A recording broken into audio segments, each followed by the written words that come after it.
Hey everyone! Happy Saturday po sa lahat! Ayan, nagluluto po tayo ng lunch. Gawin ko po itong beef steak. Lagyan ko siya ng patatas. Ang shredded po yung patatas natin. Then may nakita akong mushroom. Ayan, para po sa lunch natin. At ito po ang aking salabat. Magpapacheck up na po tayo bukas kasi hindi na po maganda yung ating nararamdaman. Sobrang iba na po yung nararamdaman natin. So, kailangan natin gumastos para sa sarili natin. Hindi po free ang check-up dahil wala naman akong insurance.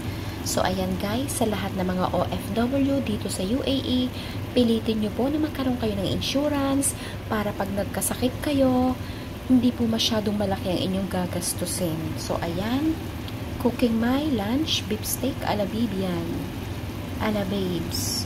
Yan po ang buhay OFW. Pipilitang kumilos kahit hindi kaya. So, ayan guys.